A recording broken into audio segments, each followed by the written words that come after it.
Recently, Rebirth has released future details for Rebirth Issue 6 in their update aptly named State of the Game Rebirth Issue 6.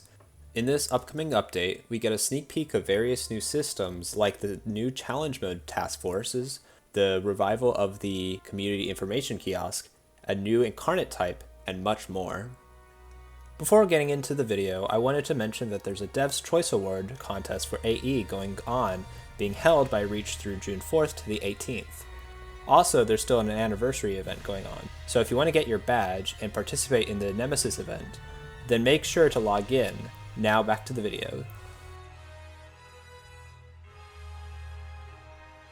In Rebirth Issue 5, they implemented a speed challenge system, where from completing a time challenge for a task force, you would get rewarded based on the level of challenge complete, with the gold time challenge giving the best chance of getting the new set, Synapse Agility. It seems this system was well received by the community because in Rebirth Issue 6, they plan on expanding it to more challenges other than time-based challenges, and plan on adding new badges and new rewards for completion. Something I found to be interesting was the language of this section when they say, unlock several new reward choices, and we have created a brand new range of rewards to cater to everyone's preferences and interests. I think this is interesting because it suggests that we get a choice for completing these new challenges, unlike the speed challenges which would randomly give a reward, and it also implies that there may be more than one set being introduced. Though if you think my interpretation is wrong, then make sure to let me know in the comments. One other thing to note about this section is that if you right-click and save image, the image names will appear for each image. From this, we might actually know what one of the badge names is, and one of the new set names is. The image on the left looks similar to the Master of Impervious Task Force badge, and by right-clicking on the image, we get the name badge_True Master of Impervious TF. What challenges are needed to get this badge will be interesting to see. The image on the right is not an enhancement that is currently in the game, but given the purple background which aligns with defense and resistance based sets, and that the set icon is one of a cracked bell, I'm going to take a guess that this is a resistance based set. Right-clicking the name reveals the name to be E_icon_Liberty's Belt, or Liberty's Belt, though that does make me wonder if this is a typo and it's supposed to be Liberty's Bell due to the icon's image.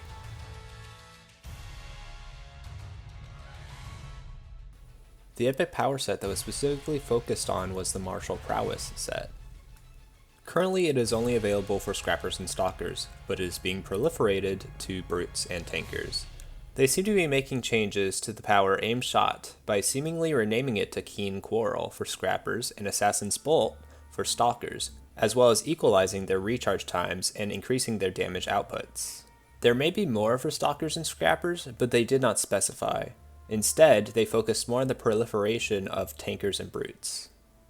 Tankers will have the power Art of War for their martial prowess, while brutes will have Reckless Abandon, and both will have a minimum requirement of 41 and own Throwing Dagger or Battle Hardened, both abilities that are either renamed from Stalkers and Scrappers version of the set or are new abilities.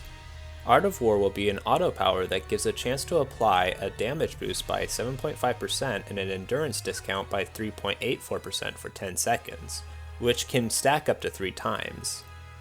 Reckless Abandon, on the other hand, will be a click ability, which will increase fury on clicking, as well as resistance for 30 seconds, though this will also decrease health for the time being. Something that they squeezed in there at the end, which can be easily missed, is that broadswords and katanas are being proliferated to tankers and brutes, which I think more choices for different archetypes is always a good thing.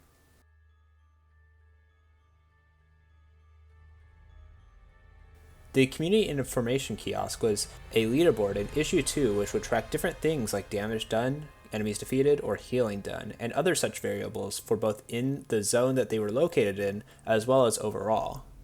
These were quickly removed for being buggy and seemingly not worth the developers' time for fixing them, as they were never fixed and Villaindside lacks many of them. In Rebirth Issue 6, they want to bring these kiosks back into operation again. Since they're bringing them back, if I were to suggest something, I would suggest having a / command to access the terminals, as Villaindside seems to lack these kiosks.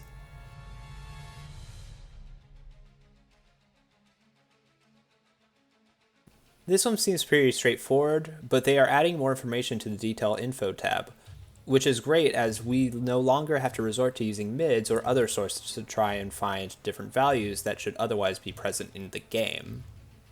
The example they gave is the information for Rending Fury, where the special mechanic of Savage Melee, that being applied Blood Frenzy, shows us how that will affect that power.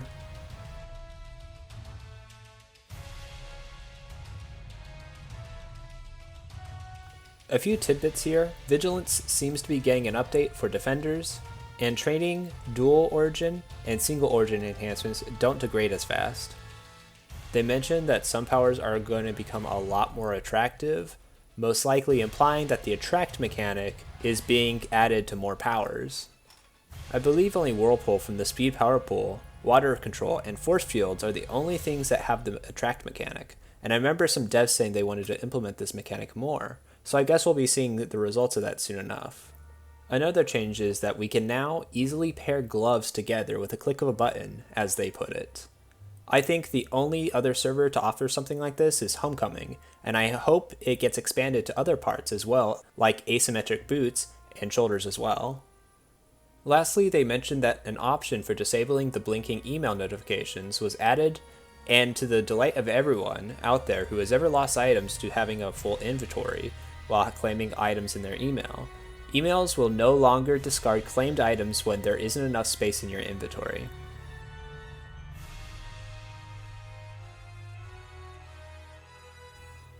This section seems to strongly hint at us getting a Genesis slot for Incarnates. I like how Rebirth seems to be expanding the endgame a bit more, with this and upcoming challenge TFs, as I think COH can be a bit lacking in content to do at endgame. The next issue's name will be Dawn of Genesis and shows us the Genesis icons next to the text. Interestingly, Genesis was in Score's Pine's hero designer, which I kept on my computer since the server first came up in 2019, and Genesis is actually an option to choose from. The options present from there are Data, Fate, Verdict, and Socket. Doing more research on this, it appears that on the City of Heroes wiki, that these powers are meant to improve the lore, destiny, interface, or judgment slots, and I will leave a link in the description for that source. This seems to largely correspond with what I see on Pine's hero designer, which may give us an idea of what Rebirth might do when it comes to the Genesis slots, but we'll see.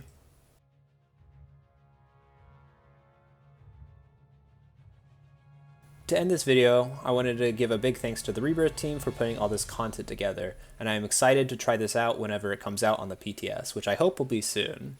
Alright, thanks for watching.